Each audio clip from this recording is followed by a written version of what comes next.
Hello, this is Sarah Noel Block, your host, and we are on Tiny Marketing. Today, we're going to be talking about how to expand your team without expanding your headcount.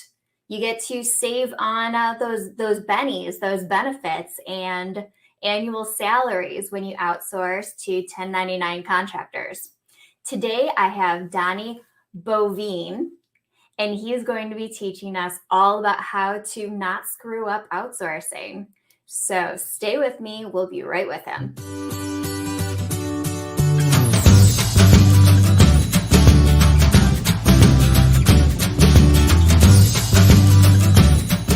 Hello. Hey girl, I've been excited to hang out with you. It's always a fun conversation. So this should be fun. This should be fun. Yeah, same here. I am a big fan of expanding your team through outsourcing. I'm not trying to pay for those benefits and for people that I might need for projects, but not for everyday things. For sure. It's a topic near and dear to my heart. Can you introduce yourself to the audience? Yeah, so for sure, really quick, Donnie Boivin was CEO and founder of the Success Champions family of companies. Spent 4 years in the Marine Corps, 20 years as a straight commission sales rep, and then turned 40 and launched my own company, Success Champions.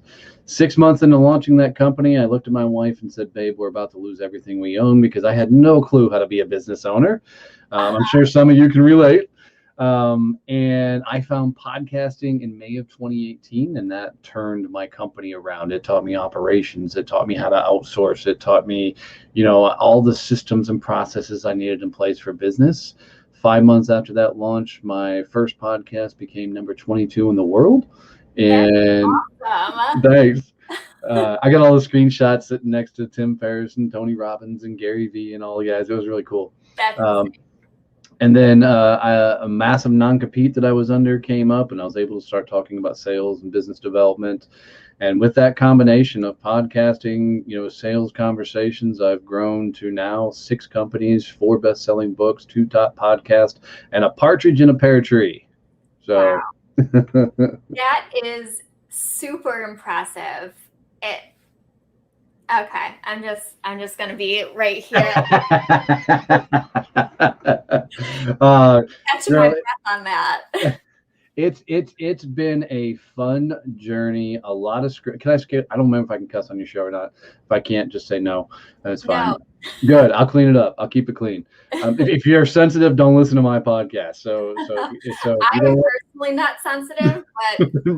Right. Don't listen to Growth Mode, which is one of my newest podcast we have out there in the marketplace, if you don't like profanity. So but it's been a cool series.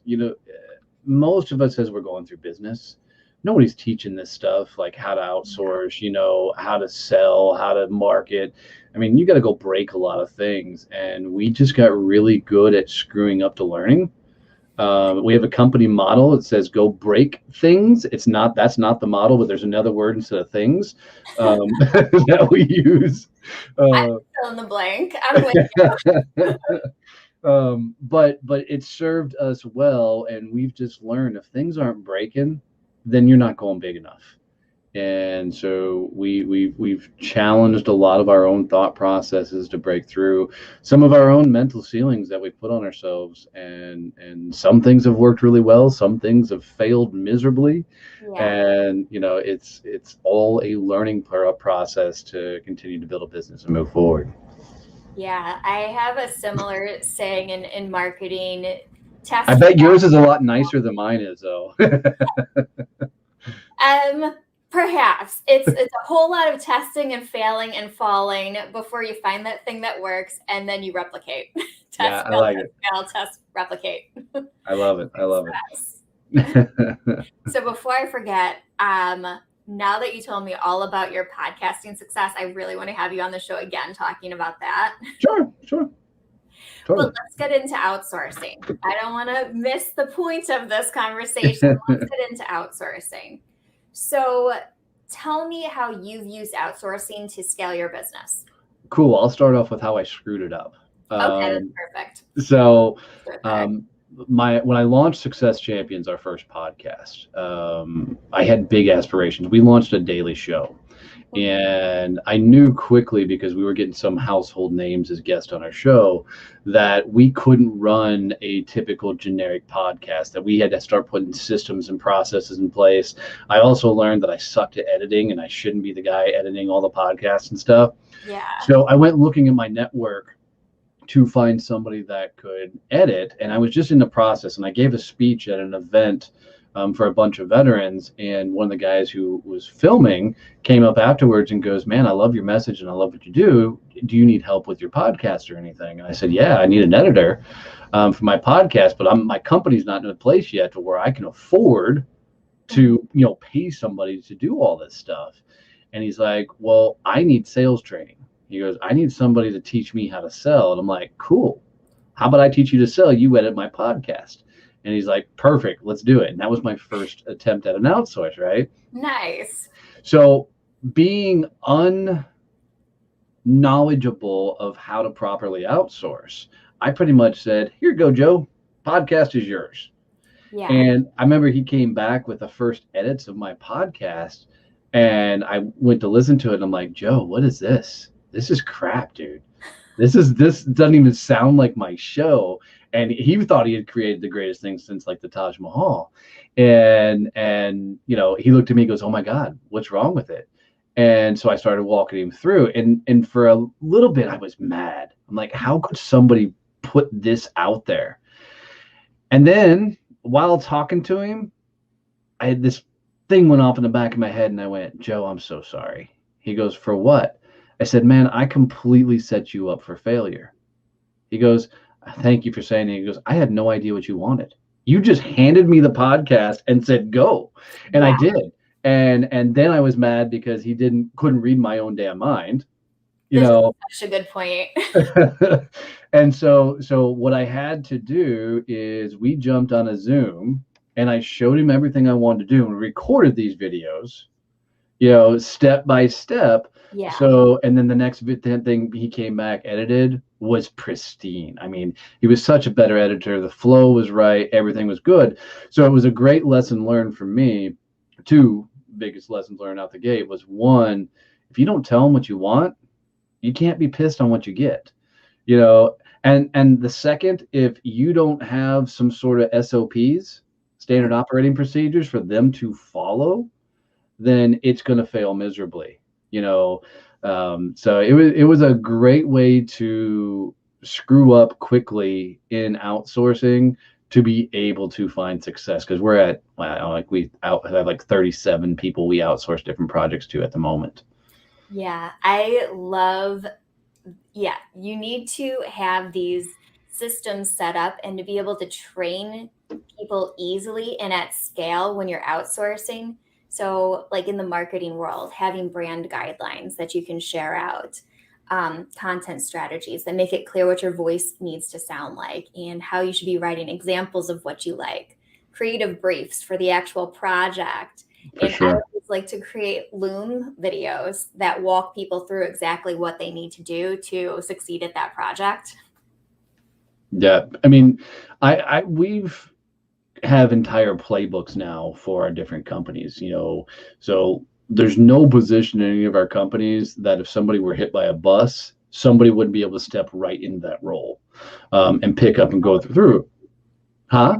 It's so important, and that's something that's skipped all the time because it takes time. It does. Time off the bat, and you're outsourcing because you don't have that time, but it saves you so much time in the end. I just had one of my employees reach out to me, and then we'd hired a VA to help him on a particular project, and I'm like, "How's it working out with the VA?" And he's like, "Well, I haven't used her yet." I'm like, "Wait, why not?" I'm like, she said there, he goes, "Because it's quicker for me to just get the project done versus creating all the SOPs." And I said, "You got two choices." I said, "You either decide we're not a fit as a company to work for, or you get the SOPs done, because you can't just be the only person that does that job. That's not a scalable thing." Yeah. And so it's a mental mind shift. So, in addition to that, for me, that first outsource really taught me how to free up my time, because one of the reasons my business was failing so miserably early on was I was doing everything. And if you're doing everything in your business, I'm sorry, you don't have a business, you have a job.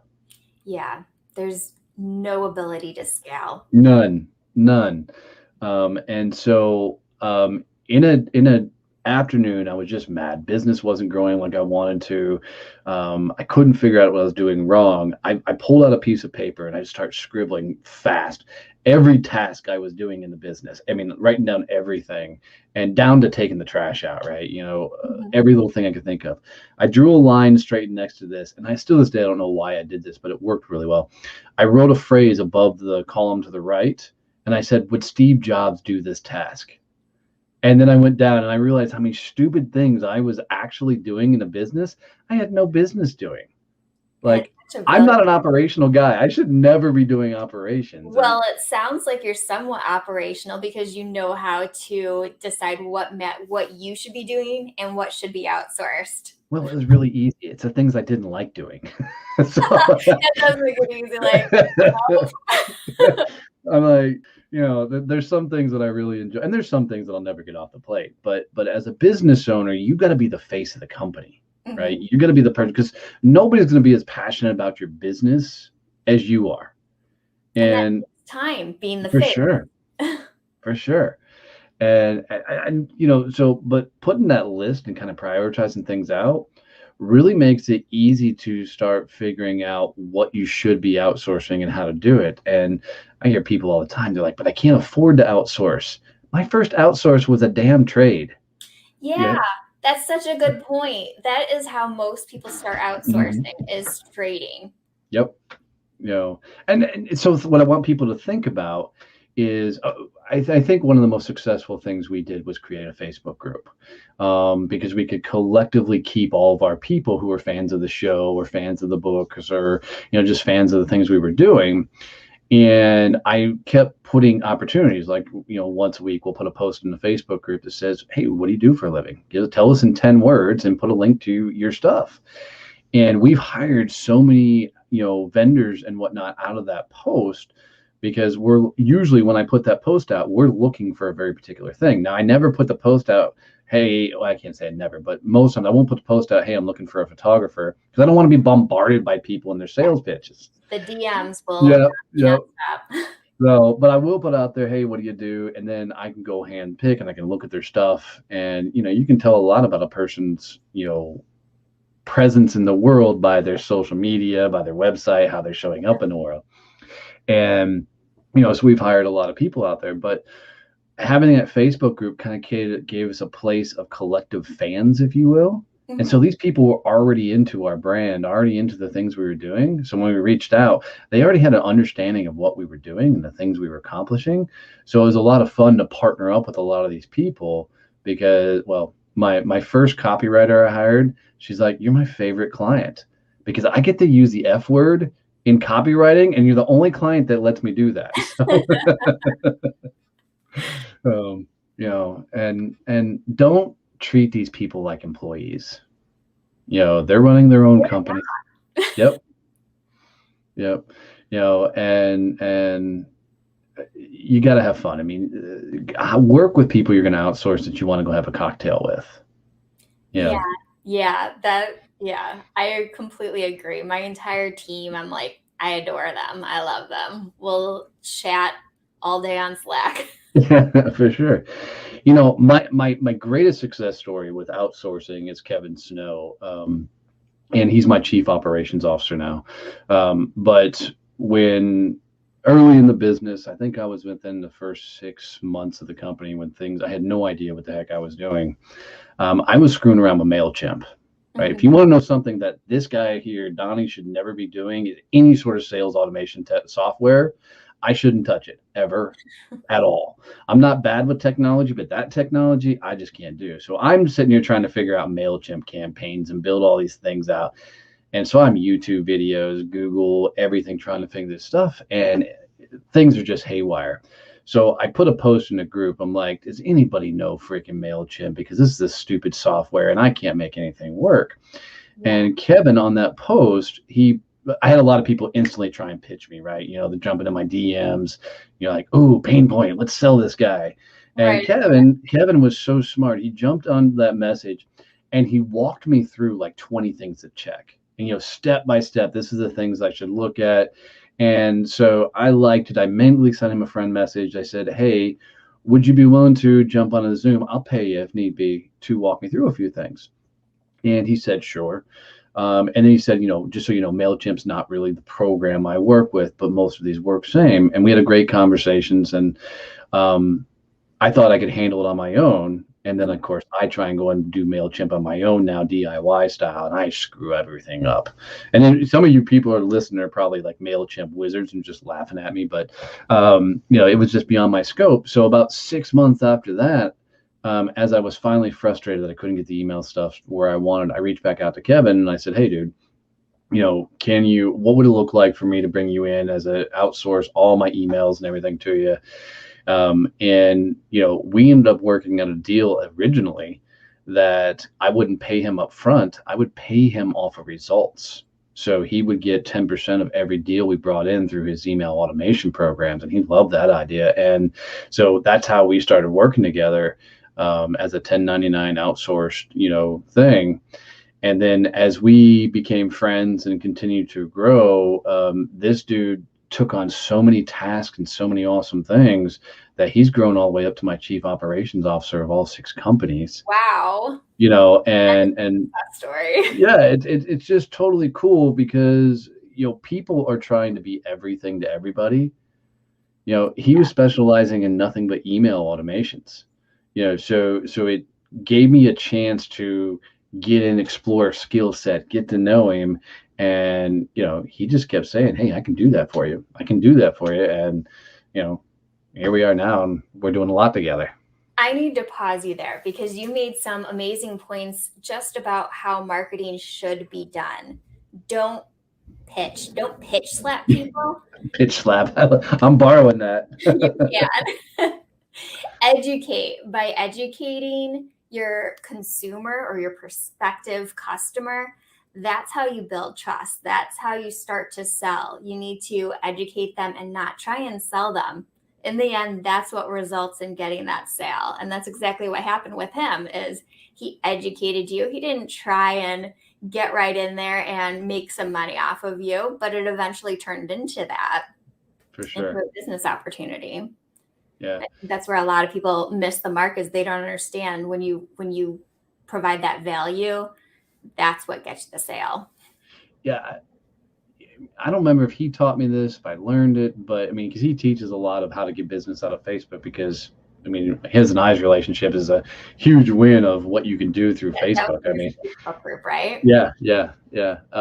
And the cool idea that he always talks about specifically is it's never about the person who responds and answers to your questions. So if somebody puts a post out and they're like, I'm frustrated with MailChimp, 9 times out of 10, the person who put that post out is going to be a DIYer. I was, right? I was a DIY person that wanted to do it myself. And I was looking for free advice. Mm-hmm. for somebody to teach me, right? So the person who puts out that comment or that content, nobody gives a damn about them really. What's interesting and where all the business happens is actually in the comments, and it's how you respond. Because even now in social media, from a sales standpoint, when I put out content, it's never really about the people that respond or ask questions or anything else. It's all about how you respond, because it's all the lurkers that end up hiring you. It's You all the know, people. right. It Yeah. is the lurkers. Yep. Wonder why that is. Um, You're and right. it's because the other people have so much time on their hands, right? The Yeah. people that are engaging, commenting, you know, they have time on their hands. And so with the lurkers, they're looking for how you respond. So Mhm. I always try and respond in longer form to questions and things like Kevin did originally with me, Yeah. because it provides value and people get to see that you're actually an expert in something and you really know what you're talking about. Um, That, and, yeah, that's such a good point. you know, When people reach out to me to work with me, it's always lurkers. They said always. they saw me on LinkedIn or they found my show, and then I look and they never commented. They didn't even subscribe, but they watched all of the episodes. Yep. And it's so funny how that works. So And people quit because they're not getting the engagement that they want, but there's people that are the dark viewers. the dark viewers, I like it. I like it. So pitch slap and dark viewers. I like it. I like it. And I think there's a big thing to vanity metrics. As we do anything, we put on any content, we're hoping people like it. We're hoping people comment on it. Like, if a comment to me is like a virtual hug, I'm like, oh my God, somebody loved my stuff. And so it's hard not to get wrapped up in those vanity metrics. And so when people aren't getting the likes and comments, they think their things aren't working, and it's just a game of patience, because eventually the reach outs. And I always tell everybody, you're doing content right, and I can push it back to outsourcing, but when you're doing content right, when you start pissing people off. Because I put out a post not too long ago that said, stop closing the sale. Nobody wants to be closed. And I said, if you're trying to close a deal, you're an idiot. That stuff just doesn't work in this day and age. And you should have seen the used car salespeople come out of the woodworks. You're an idiot. You shouldn't be talking about sales. I'm taking screenshots and posting them in my Facebook group. I'm like, yes, this post won, because I'm pissing all these people off, And so there's something to be said about picking the right fights.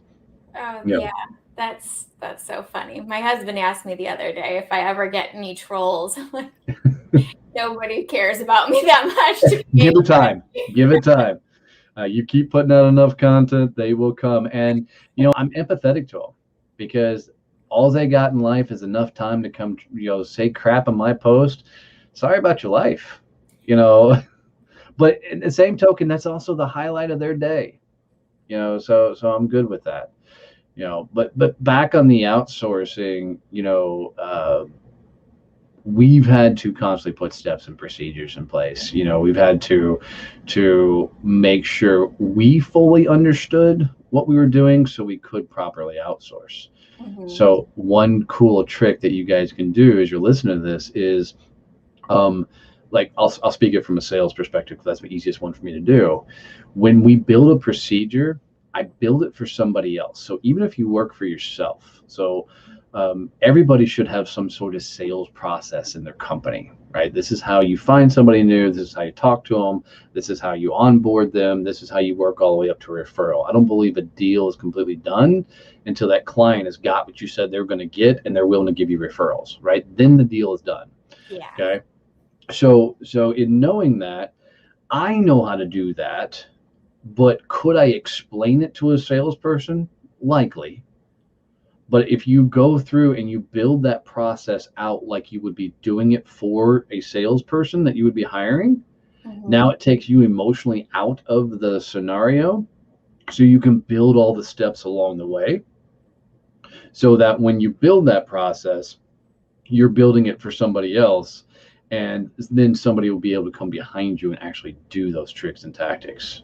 Yeah. You've given us some really good nuggets today. Good, good, good.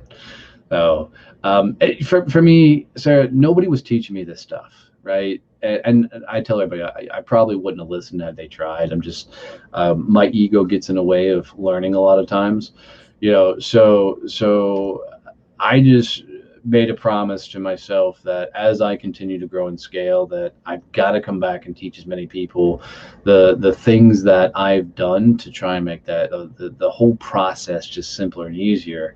Because most of us, like me, we spent years being employees, working for other people. Somebody always said, "This is what you got to do," and Don't and definitely having your own business is like just thrown to the wolves and you're figuring it out as you go. for sure, for sure, and I was I mean, there's guys like Gary Vee, love him or hate him, I don't care, but he was telling everybody be an entrepreneur, and so made it sound very, very easy. And I can use him as an excuse as one of the reasons I jumped in and launched a business. And nobody tells you how hard it's actually going to be, right? Nobody tells you that you're going to wake up every morning, get punched in the face, and have to smile, and then wake up the next morning going, "Ooh, let's do this all over again." You Yeah. know, it's not an easy thing, and everybody's trying to get to some sort of level of freedom, when it comes to business, and everybody's got a message, they got a skill set, they've got something, and they just want enough people to see that they're really just good at what they do, but they don't know how to go about reaching out to people to have new conversations. They you know Most people, especially from a marketing perspective, somebody else went and found the business and then you did marketing. And so trying to get people to wrap their head around early on in your business, you've got to be a salesperson first Yeah. and That then a was business hard owner for second. me. I did not like the idea of sales at all when I started my business. And it wasn't even, I mean, I don't feel like I'm a salesperson. I feel like I have consultative conversations and As then it should be, as it should be. they choose to work with me or they don't. Yep. But it wasn't until recently that I realized that that is selling. It's just 100%. a different frame. Yep. And that's it. I mean, just to help your listeners out, I mean, sales is nothing more than a conversation. It's a Mhm. conversation that happens to have an outcome. And as long as you don't care about that outcome, sales is really, really easy. Yeah, that is a good point. You can't care, or else you're going to end up taking like too little of money or projects that aren't a good fit for you because you're just too desperate. For sure. Um, Probably one of the biggest philosophies that people love that I throw out there is quit trying to qualify everybody to come work with you, quit trying to convince them to come work with you, and start disqualifying them. And what I mean by that is we've all had clients that we shouldn't have brought on because they were jerk holes, they were just horrible, didn't pay or whatever. We've all had them, right? Um, I tell people to make a list of characteristics of that horrible client. And then as they sit across from somebody, they need to ask questions to uncover if this person's going to fit any of those characteristics. And the more you sit across from somebody and actively try and disqualify them, you're going to have just a hell of a lot better conversation of, do you really want to work with that individual? And it just changes the whole dynamic of sales. It's like telling somebody, when you go on an interview, don't just sit there and ask questions. You need to be interviewing that company to make sure you want to work there. It's the Yeah, same thought process in sales. yeah, that, yeah. And that's another thing that I just like recently started doing is I don't need to work with everybody. I Right? work with the people that I want. There's lessons learned over time. For sure. And it just makes life so much.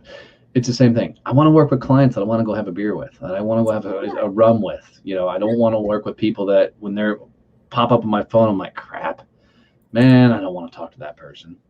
Yeah, you're not starting a business to work with people you don't enjoy being with. You started your business to have the life that you want.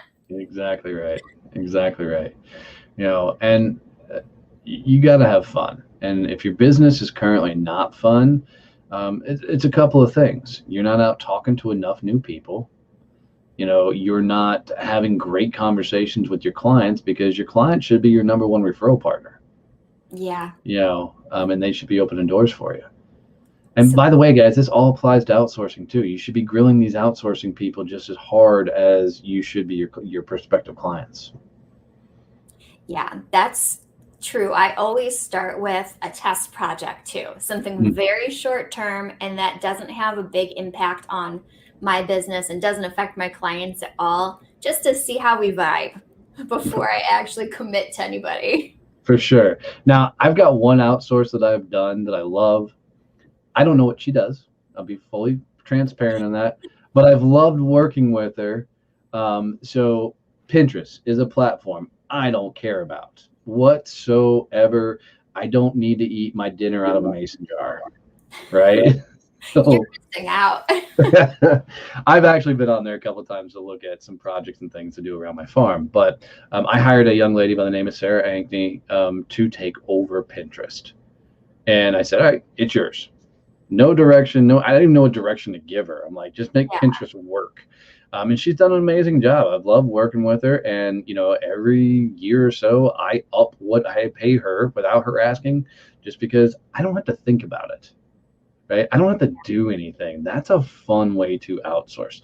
But other than that, yeah, you need to give them, like you said, the test projects. Let them go see if they can actually handle it.